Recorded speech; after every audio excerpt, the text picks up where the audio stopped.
Hi friends, Pandian store சீரியலோட predictions பார்க்கலாம். ராஜி கதிர்கிட்ட எவ்வளவோ சொல்லணும்னு முயற்சி பண்ணும்போது கதிர் சொல்லிடுறாரு, நம்ம என்ன இஷ்டப்பட்டா கல்யாணம் பண்ணிக்கிட்டோம், உன்னை என்னவோன்னு நினைச்சேன், நீ ஆனா ரொம்ப பயங்கரமான ஆளாதான் இருக்க, நிறைய பொய் சொல்ற அப்படின்னு கதிர் பேசுற பேச்சு ராஜியோட மனசை வலிக்க வைக்குது. வேணாம் கதிர், இப்படி பேசாத, எனக்கு ஹர்ட் ஆகுது அப்படின்னு ராஜி சொல்லும் போது கூட, நீ ஹர்ட் ஆனா எனக்கு என்ன, நீ யார் எனக்கு அப்படின்னு கதிர் கேக்குறாரு. ராஜி ரொம்ப வருத்தத்தோட இருக்காங்க. ராஜி காலேஜ் போயிட்டு இருக்கும் போது பஸ் ஸ்டாண்ட்ல கதிரும் ராஜியும் நின்னுட்டு இருக்காங்க. அங்க வர்ற சக்திவேலு கதிரை பார்த்துட்டு, தண்டசோறு வீட்டுல தின்னுட்டு தண்டத்துக்கு உட்காந்துருக்காங்க, பொம்பளை பிள்ளைய வேலைக்கு அனுப்பிட்டு இவங்க போக வேண்டியதானே, தடிமாடு மாதிரி இருக்காங்க அப்படின்னு கதிரை குத்தி காட்டி பேசும்போது கதிர் கோவப்பட்டு, நாங்கெல்லாம் வேலைக்கு போகத்தான் செய்யறோம், எங்களுக்கே தெரியாம பொய் சொல்லிருக்கு, என்ன புள்ள வளர்த்திருக்கீங்க, உங்ககிட்ட போய் சொல்லி கல்யாணத்தப்ப ஓடி போச்சு, இப்போ எங்க கிட்ட போய் சொல்லி வேலைக்கு போயிருக்கு, இவ டியூஷன் எடுக்க போறான்னு தெரிஞ்சிருந்தா நாங்க போக வேணான்னு தடுத்திருப்போம், வளர்த்தது அப்படி இப்ப வந்து பேச வரீங்க, எங்க வீட்டுல எல்லாரும் ஒழுக்கமா இருக்கும், எங்க அப்பா என்ன சொல்றாரோ அதை தான் நாங்க கேட்டு நடக்கிறோம், உங்க வீட்டு பொண்ணு ஒழுங்கா இல்லைன்னா வளர்த்த நீங்க தான் தப்பு, நீங்க தான் அசிங்கப்படணும் அப்படின்னு கதிரு சக்திவேலை எதிர்த்து பேசுறாரு. கைகளை பாகுது. அங்க இருக்கிறவங்க வந்து விலக்கி விடுறாங்க. ராஜிய பார்த்து கதிரு திட்டுறாரு, எல்லாம் உன்னால பாரு, போற வர இடத்துல எல்லாம் திட்டு வாங்க வேண்டியிருக்கு, எனக்கு இதெல்லாம் தேவையா, நான் உண்டு என் வேலை உண்டுன்னு இருந்தேன், நான் பாட்டுக்கு படிச்சுக்கிட்டு இருந்தேன், உன் கழுத்துல தாலியை கட்ட சொல்லி இப்ப கட்டிட்டு நான் மாட்டிக்கிட்டு முழிச்சுக்கிட்டு இருக்கேன் பார், எனக்கு இதெல்லாம் தேவையா, அசிங்கமா இருக்கு. ராஜி அழுதுகிட்டே நிக்கிறாங்க. உன் மூஞ்ச பார்க்கவே பிடிக்கல, எனக்கு வீட்டுக்கு வர்றதுக்கும் பிடிக்கல, ஏய் போ போ அந்த பக்கம், என் மூஞ்சிலே முழிக்காத அப்படின்னு கதிர் திட்டிட்டு போறாரு. போன்னு திட்டுற, எங்க போறது, எங்கேயாவது போய் தொலை, நீ எல்லாம் இருக்கிறதுக்கு அப்படின்னு கதிர் சொல்லிட்டு கிளம்பிடுறாங்க. ராஜி ரொம்ப மனசுடைஞ்சு போயிடுறாங்க. தங்கமேலும் சரவணனும் வீட்டுக்கு வந்துடுறாங்க. சரவணனுக்கு இந்த விஷயம் தெரிஞ்ச உடனே தங்கமேலும் தெரிஞ்சுக்கிட்டு அவங்க ரொம்ப உத்தம மாதிரி, ஏத்த மாமாவை இப்படி அசிங்கப்பட விட்டுட்டீங்க, உங்க அண்ணன் பொண்ணு தானே ராஜி, நீங்க அதுக்கு புத்தி சொல்லியிருக்கலாம்ல, எப்படி இப்படி புத்தி கெட்டத்தனமா வீட்டுல இருந்து சொல்லாம இப்படி டியூஷன் எடுக்க போயிருக்க, எவ்வளவு பெரிய தப்பு, எங்க வீட்டுல எல்லாம் நாங்க பொய் சொன்னா எங்க அப்பா சூடு போட்டுருவாரு அப்படின்னு தங்கமேல் ஏத்தி கொடுத்து பேசுறாங்க. கோமதி இதை கேட்டுக்கிட்டு இருக்காங்க. ராஜி வரதை பார்த்தோன்னா கோமதி முகத்தை திருப்பிக்கிறாங்க. ராஜி, என்ன அத்தை கூட பேச மாட்டேங்கிறாங்க, ஏத்த இப்படி பண்றீங்க அப்படின்னு ராஜி கேட்கும்போது, ஏய் பொடி, உன்கிட்ட பேசவே பிடிக்கல, மனுஷன் மனசுடைஞ்சு போயிட்டாரு தெரியுமா, எப்படி ராஜா மாதிரி நின்னவரு இப்படி வருத்தப்பட வச்சிட்டியே அப்படின்னு கோமதி திட்டும்போது தங்கமேல சேர்ந்துக்கிறாங்க. ஏன் ராஜி இப்படிலாம் பண்றீங்க, எதிர்த்த வீட்டுக்கும் இந்த வீட்டுக்கும் தான் ஆகாதுன்னு தெரியும்ல, அப்படி இருந்தும் இந்த வீட்டு பையனை நீங்க லவ் பண்ணதே பெரிய தப்பு, இப்போ அதனால வர பிரச்சனையை சமாளிக்கிறதே கஷ்டமா இருக்கு, இதெல்லாம் நீங்க டியூஷன் எடுக்க வேற, ஏன் ராஜி இப்படிலாம் பண்றீங்க, இதைத்தான் மாமா 2 தடவை சொன்னார்ல, அதுக்கு என்ன வேற குறை சொன்னீங்க, மாமா சொல்லியும் இந்த பேச்சை கேட்க மாட்டீங்க, அப்புறம் இந்த வீட்டில் நீங்கள் இருக்கிறதுக்கு என்னதான் மரியாதை அப்படின்னு தங்கமேல் கேட்குறாங்க. ராஜிக்கு ஆத்திரம் தாங்க முடியல. கிச்சனில் போய் எதையோ தேடுறாங்க. எப்பயோ பார்த்தனே அப்படின்னு அவசர அவசரமாக தேடிட்டு ரூம்குள்ளே போயிடுறாங்க. ராஜி ரூம்ல இருந்து வெளியிலேயே வரல. யாருமே மத்தியானம் சாப்பாட்டுக்கு ராஜியை கூப்பிடவும் இல்லை. கதிர் காலேஜ் போயிட்டு வீட்டுக்கு திரும்பிடுறாரு. ஃபுட் டெலிவரி பண்ணுறதுக்காக போகணும்ல அப்படின்னு ட்ரெஸ் மாற்ற ராஜி தரையில் உட்காந்து டேபிளில் சாஞ்சுக்கிட்டு அழுதுகிட்டே இருந்தவங்க அப்படி தூங்குன மாதிரி இருக்கிறாங்க. கதிர் பார்த்துட்டு, இது இங்கே உட்காந்துருக்கா சனிய, போய் தொலைய மாட்டேங்குது பாரு, கண்ணு முன்னாடி இதை பார்த்துட்டு போக வேண்டியிருக்கு அப்படின்னு அப்பவும் திட்டிக்கிட்டே போயிடுறாரு. ராஜி அசையவே இல்லை. சாயந்தரம் மீனா வராங்க. செந்தில் திட்டுனதுனால மீனாவும் ரொம்ப வருத்தத்தோட வராங்க. கோமதி கிட்ட கேட்குறாங்க, ராஜி வந்துட்டாளா அத்தை, எங்க இருக்கா, எனக்கு தெரியாது, உங்க 2 பேர்கிட்டே நான் பேசுறதா இல்லை, அவ காலையிலே வந்துட்டா, மத்தியானம் சாப்பிட்றதுக்கு கூட வெளியில வரல, இவளை என்ன மகாராணி உள்ளே இருப்பா, நாங்கள் சாப்பாடு கொண்டு போய் கொடுக்கணுமோ அப்படின்னு கோமதி திட்டுறாங்க. மீனா பதறி அடிச்சுட்டு ஓடி போய், ஏன் ராஜி சாப்பிட்றதுக்கு கூட வரல, வா அப்படின்னு கூப்பிடுறதுக்கு போகிறாங்க. ராஜி அதே பொசிஷனில் சாஞ்சு உக்காந்துக்கிட்டே இருக்காங்க. ராஜி, எத்தனை தடவை கூப்பிடுறேன், வா அப்படின்னு கையை பிடிச்சி இழுக்கும்போது ராஜி மயங்கி விழுகிறாங்க. வாயிலெல்லாம் நுர தள்ளி இருக்கு. ஐயோ ராஜி, என்ன ஆச்சு, ஏன் இப்படி பண்ணுன, ஐயோ அத்தை ஓடிவாங்கன்னு கத்துறாங்க மீனா. கோமதியும் தங்கமேலும் ஓடி வர்றாங்க. வீட்டில் இருக்க அத்தனை பேருக்கு ஃபோன் பண்ணி கூப்பிட்டு, ராஜி எதையோ சாப்பிட்டுட்டா, மயக்கமாயிட்டா, ஹாஸ்பிட்டல் கூட்டு போகணும்னு அவசர அவசரமாக கூட்டிட்டு போறாங்க. ஆம்புலன்ஸ்லாம் வருது. இதை ராஜியோட அம்மா வடிவு பார்க்குறாங்க. ஐயோ என்னாச்சு, யாருக்கு என்ன, யாருக்கோ உடம்பு முடியலையே அப்படின்னு பழனியை கூப்பிட்டு விசாரிக்கும் போது, ராஜி தான் அண்ணி எதையோ சாப்பிட்டுட்டா, மயக்கமாயிருக்கா, ஆஸ்பத்திரிக்கு கூட்டிட்டு போறோம் அப்படின்னும் வடிவு பதறி அடிச்சுட்டு அழுகுறாங்க. என் பிள்ளைய இப்படி பண்ணிட்டு தற்கொலை பண்ணிக்கிற அளவுக்கு ஆக்கிட்டீங்க, என்ன உங்க நகை, என்ன உங்க கௌரவம், ஒத்த புள்ள வச்சிருந்தேன், அதையும் சாக கொடுத்துட்டு நான் இப்படி தனிமரமா நிக்கணுமா, அவ செத்த பிறகு நான் எதுக்கு இங்க இருக்கணும் அப்படின்னு வடிவு வீட்டுல அலப்பற பண்றாங்க. அழுது கொட்டுறாங்க. முத்துவேலுக்கே மனசு இறங்கி போயிடுது. ஹாஸ்பிட்டலில் ராஜியை ஓரளவுக்கு காப்பாற்றிடுறாங்க. மீனா தான் கூட இருந்து ராஜியை பார்த்துக்கிறாங்க. ராஜியை டிஸ்சார்ஜ் பண்ணி வீட்டுக்கு கூட்டிகிட்டு வந்துடுறாங்க. வீட்டுக்கு வந்த உடனே ராஜியை எல்லாரும் சரம் வாரியாக கேள்வி கேட்குறாங்க. எதுக்கு இப்படி பண்ண? எங்கள் வீட்டை கொலைகாரங்க வீடு மாதிரி மாற்ற பார்த்துருக்கியா? நீ தற்கொலை பண்ணி செத்து போயிடுவ. எங்கள் அப்பா வெளில எல்லாரும் கேவலம் பேசுவாங்க. வீட்டுக்கு வந்த மருமகளை ஒழுங்காக வச்சுக்க தெரியாமல் மருமக தற்கொலை பண்ணிக்கிற அளவுக்கு கொடுமைப்படுத்தியிருக்காங்கன்னு சொல்லுவாங்க.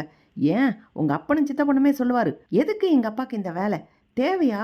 உன்னை போய் கல்யாணம் பண்ணணும்னு சொல்லி கல்யாணம் பண்ணி இப்போ எங்கள் குடும்பத்தையும் ஆட்டி படைக்கிற அப்படி எப்படின்னு கதிரை திட்டுறாரு. பாண்டியன், என்னடா இஷ்டப்பட்டு தானே கல்யாணம் பண்ணீங்க, இப்போ என்னடா இப்படி பேசுகிறான் அப்படின்னு பாண்டியன் யோசிச்சுட்டு இருக்காரு.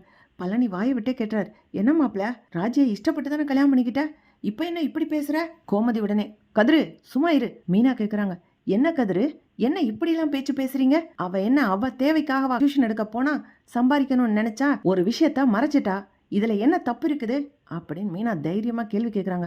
பாண்டியனும் கோமதியும் கேட்குறாங்க, எப்படிப்பா இவ்வளோ பெரிய தப்பு பண்ணிட்டு இவ்வளோ தைரியமா கேள்வி கேட்குற? இப்போ என்ன மாமா தப்பு பண்ணிட்டோம்?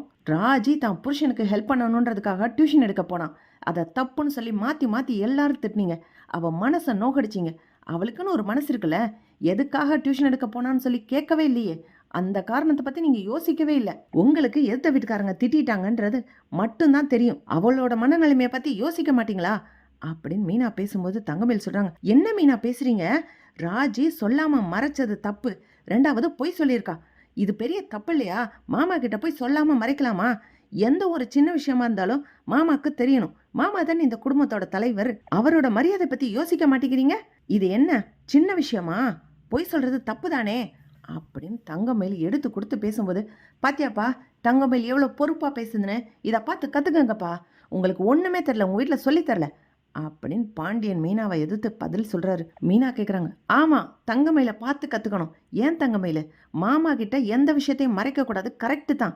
அப்போ நீங்கள் எதுக்காக மறைச்சிங்க? ஹோட்டலுக்கு கட்டின பணத்தை ஏன் உங்களுக்கு தேவைன்னா கதிரும் செந்திலும் பொய் சொல்லி பணத்தை ஏற்பாடு பண்ணி கட்டணும், உங்கள் மானத்தை காப்பாற்றணும்.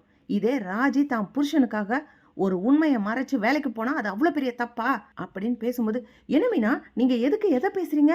என்ன விஷயம்? இதெல்லாம் எதுக்கு இப்போ கொண்டுட்டு வரீங்க? அதான் மாமா கிட்ட எதுவுமே சொல்லாமல் இருக்க மாட்டீங்களே, எல்லா உண்மையும் சொல்லிடுவீங்கல்ல. இப்போ ஏன் நீங்கள் சொல்லலை? 3 நாள் அங்கே தங்கியிருந்துட்டு வந்தீங்களே, ஃபோன் பண்ணீங்கல்ல, சொல்லியிருக்கலாம்ல அப்படின்னு மீனா தங்கமேல் கிட்ட நேருக்கு நேராக கேட்குறாங்க.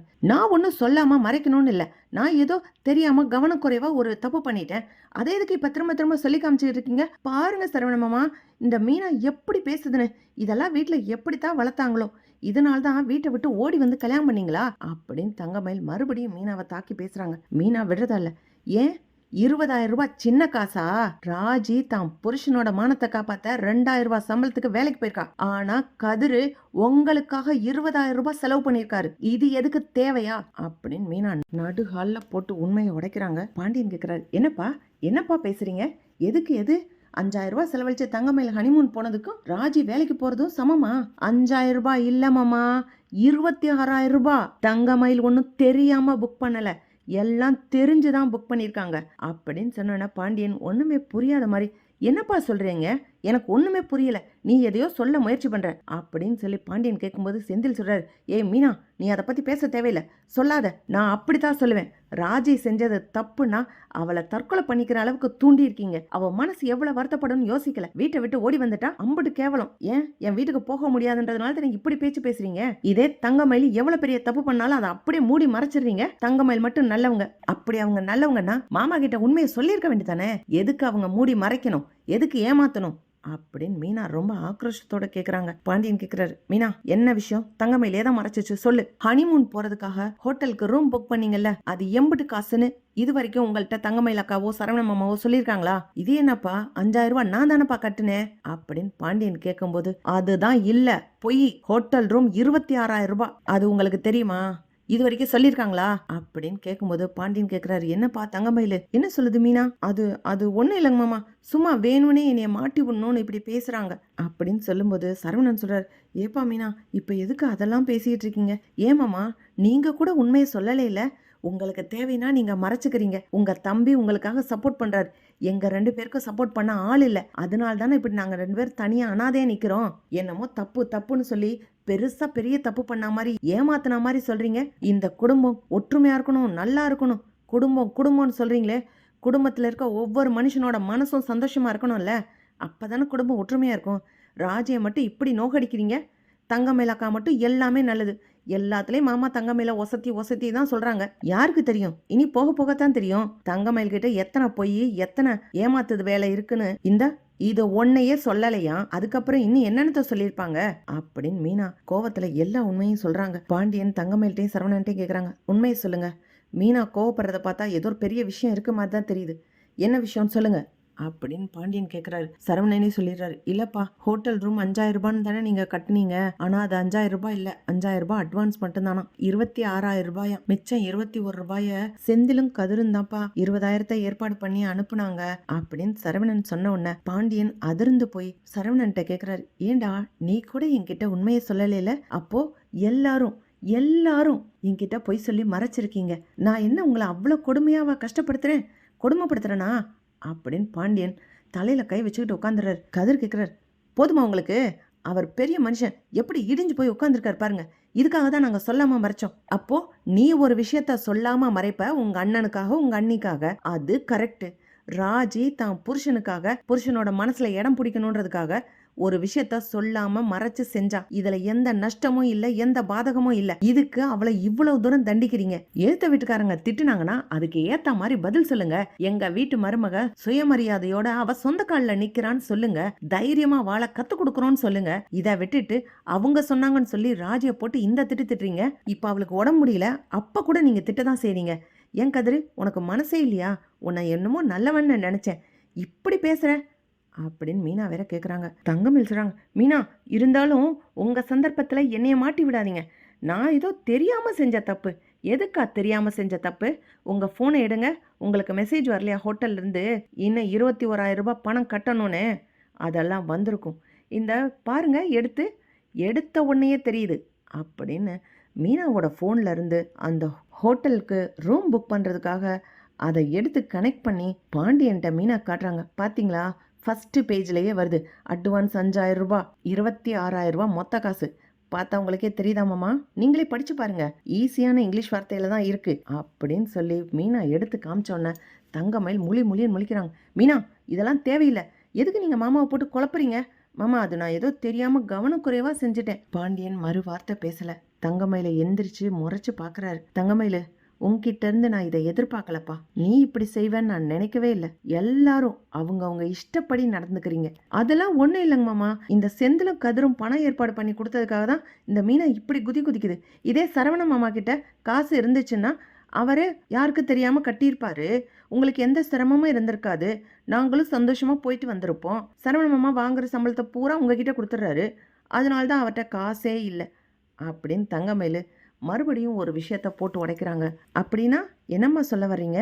சரவணன்ட்ட இருந்து காசு வாங்கக்கூடாது அப்படின்னு சொல்ல வரியா அப்படின்னு கோமதி வேற கேள்வி கேட்குறாங்க. பாண்டியன் சொல்றார், கோமதி கேட்காத, விடு. இப்போ பேசுகிற நிலைமையில நான் எதுவுமே இல்லை. இனி அவங்கவுங்க காசு அவங்கவுங்க வச்சுக்கோங்க. யாரும் எனக்கு எந்த காசும் கொடுக்க வேண்டாம். இந்த குடும்பத்தை நடத்துகிற அளவுக்கு என்னால் சம்பாதிக்க முடியும், நான் பார்த்துக்கிறேன் அப்படின்னு பாண்டியன் சொல்லிட்டு எந்திரிச்சு போயிடுறாரு. தங்கமயில நடந்த விஷயங்களை எல்லாம் சொல்கிறாங்க அவங்க அம்மாவுக்கு. அவங்க அம்மா சொல்கிறாங்க, இது தாண்டி நல்ல சந்தர்ப்பம், சம்பளத்தை பூரா நீ வாங்கி வச்சுக்கோ அப்படின்னு சொல்லி கொடுக்குறாங்க. இதை ஸ்பீக்கரில் போட்டு தங்கமயில் கேட்குறாங்க. இதை கேட்ட உடனே சரவணன் அவ்வளவு கோவப்படுறாரு தங்கமயில் மேலே. ஏன் உங்கள் அம்மா சொல்லி கொடுத்துதான் நீ இவ்வளோ வேலையும் பார்க்குறியா? அப்படின்னா முன்னக்கூட்டியே உனக்கு தெரியும் இந்த பிரச்சனை வரும்னு நான் யோசித்தேன். இது எல்லாத்துக்கும் காரணமே நீ தான் தங்கமயில் அப்படின்னு சரவணன் தங்கமயில் மேலே கோவப்படுறாரு. இப்படி போனால் நல்லாயிருக்கும். பார்க்கலாம் ஃப்ரெண்ட்ஸ். லைக் பண்ணுங்கள், ஷேர் பண்ணுங்கள், கமெண்ட் பண்ணுங்கள். Thank you friends.